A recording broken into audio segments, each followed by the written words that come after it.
South Africa women বনাম Bangladesh women দলের ODI world কাপের ম্যাচটিতে দেখা গেল যে বাংলাদেশে প্রথমে ব্যাটিং করে 232 রান করে এবং 233 রানের টার্গেট দেয় সাউথ আফ্রিকাকে। তবে এখানে বাংলাদেশের তরফ থেকে দেখা গেল যে শারমিন আক্তারে 50 রান করেছে 77 বলে, 6টা 4 মেরেছে, 6 মারতে পারে নাই। দ্বিতীয়তে দেখা গেল যে স্বর্ণা আক্তার 51 রান করেছে 35 বলে, 3টি 4 এবং 3টি ছক্কা হাঁকিয়েছে। দারুণ পারফরমেন্স করেছে স্বর্ণা আক্তার। তবে এখানে 50 ওভার পুরো খেলে 6 উইকেট হারিয়ে দেখা গেল যে 232 রান করেছে বাংলাদেশের দলেরা। তবে 233 রানের টার্গেট দিয়েছে সাউথ আফ্রিকাকে। তবে এই 233 রানের টার্গেটটাকে সাউথ আফ্রিকা ওমেন দলে চেস করতে এসে দেখা গেল যে খুব সুন্দরভাবে পারফরমেন্স করছিল প্রথম দিকে, কিন্তু মিডিল সময়টাতে দেখা গিয়েছিল যে সাউথ আফ্রিকা হেরে যাওয়ার অবস্থা হয়ে গিয়েছিল। 5 উইকেট হারানোর পর মানে 78 রানে 5 উইকেট হারিয়েছিল কিন্তু সাউথ আফ্রিকা ওমেন দলে।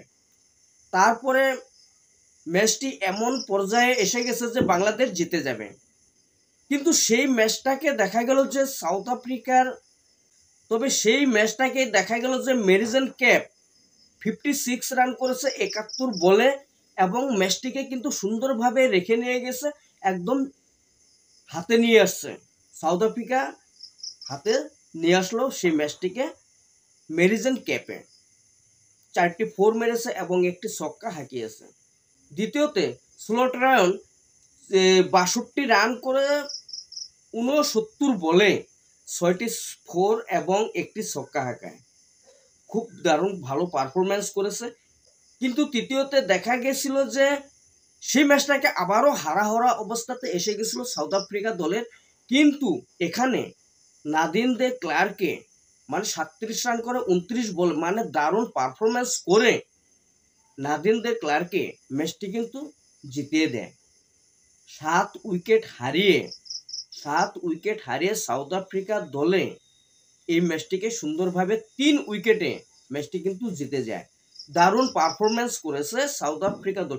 মানে এখানে বলতে পারি যে বাংলাদেশ ওমেন দলও সুন্দরভাবে পারফরমেন্স করেছে এবং সাউথ আফ্রিকা ওমেন দলও কিন্তু খুব সুন্দরভাবে এই ম্যাচটিতে পারফরমেন্স করেছে। শেষমেশ দেখা গেল যে 3 উইকেটে সাউথ আফ্রিকা দলে ম্যাচটি সুন্দরভাবে জিতে যায়। তবে এই ম্যাচটি তোমাদের কাছে কেমন লেগেছে অবশ্যই তোমরা কমেন্ট করে জানাবে।